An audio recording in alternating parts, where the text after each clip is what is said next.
MP board कक्षा 10वीं 2025 की जो वार्षिक परीक्षा है उसके लिए मॉडल पेपर आ चुका है और ये मॉडल पेपर अभ्यास के लिए गवर्नमेंट ने जारी किया है जो कि एमपी बोर्ड है।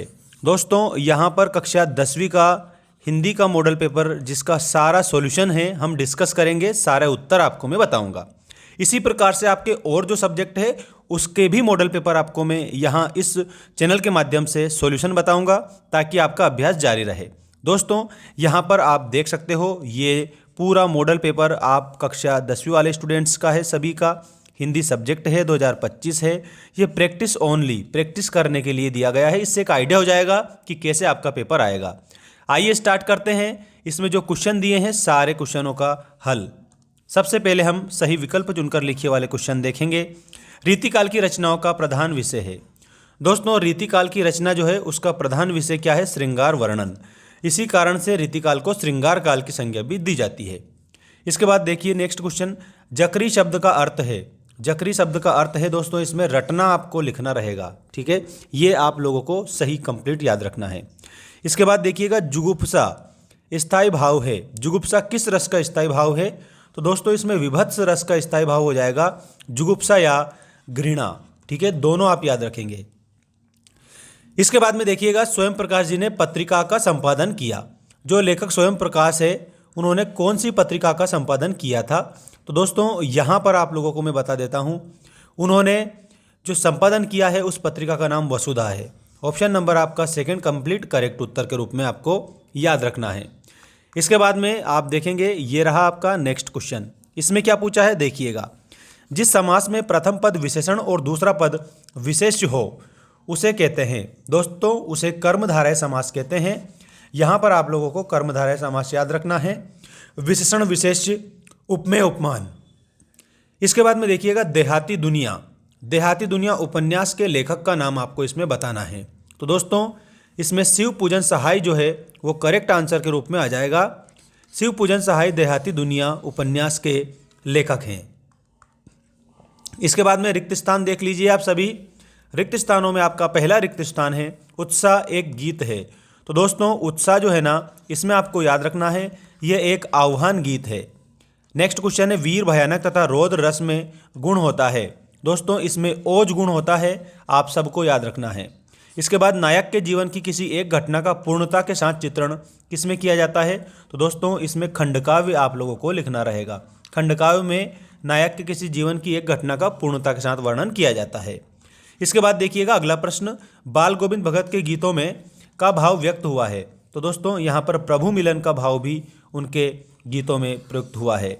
इसके बाद में विद्यालय में संधि है, तो विद्या प्लस आलय इसमें दीर्घ स्वर संधि है, तो आप लोगों को स्वर लिखना है यहाँ पर।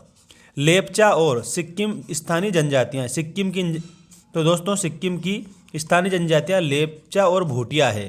तो यहाँ पर आपको भूटिया जो लिखा हुआ है ये आपको करेक्ट आंसर के रूप में बताना है। अब आप एक स्क्रीनशॉट ले सकते हो इसका, क्योंकि सारे आंसर मैंने आपको इसमें बता दिए हैं। इसके बाद में आप देखिएगा सत्य असत्य लिखिए वाले क्वेश्चन आपके लिए ये आ चुके हैं। देखिए परशुराम फरसे को देखकर भयभीत हो गए थे। देखो परशुराम का खुद फरसा ही था, वो कैसे भयभीत हो गए थे? परशुराम के फरसे को देखकर लोग भयभीत हो गए थे, दूसरे जो बैठे हुए थे वे भयभीत हो गए थे, ठीक है। यहाँ पर आपको असत्य लिखना है। असत्य इसलिए लिखना है क्योंकि परशुराम को किसने फरसा दिखा दिया था? परशुराम फरसे को देखकर क्यों भयभीत होंगे? क्योंकि वही तो फरसा धारण करने वाले हैं। अगर मान लो यहाँ पर ऐसा लिखा जाता कि परशुराम के फरसे को देखकर सभी भयभीत हो गए, ठीक, तो यह सत्य होता, लेकिन यहाँ पर हम इसको असत्य लिखेंगे।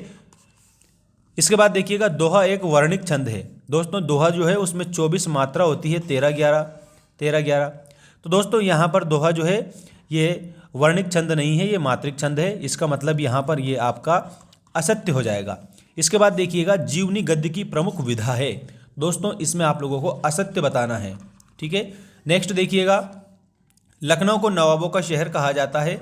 इसमें आपको सत्य बताना है।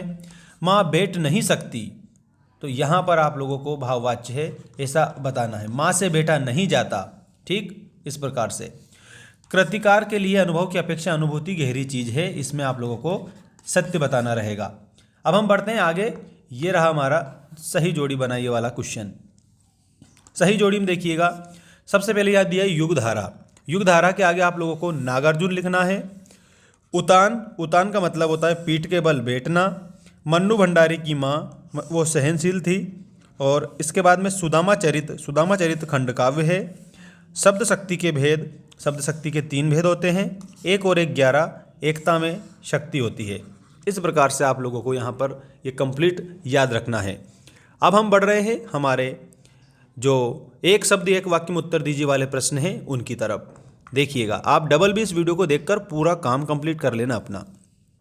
ये रहा आपका प्रश्न, जयशंकर प्रसाद की आत्मकथ्य कविता किस पत्रिका में प्रकाशित हुई थी?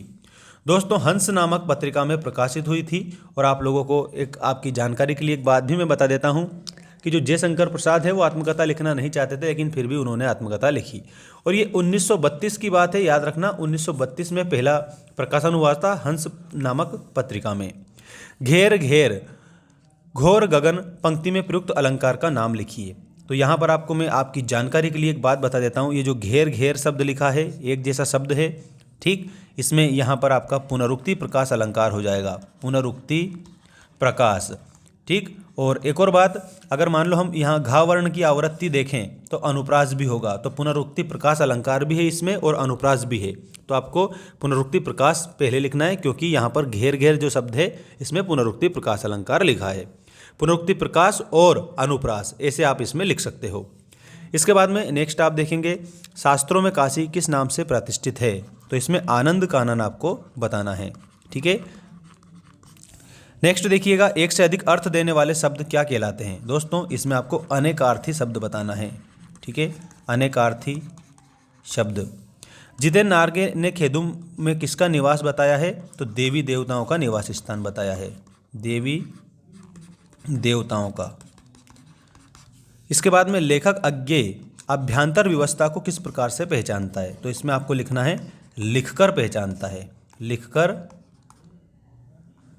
लिखकर पहचानता है, याद रखना, लिखकर अभ्यांतर व्यवस्था को पहचानता है, ठीक। बाकी क्वेश्चन हम नेक्स्ट वीडियो में आपको बताएंगे।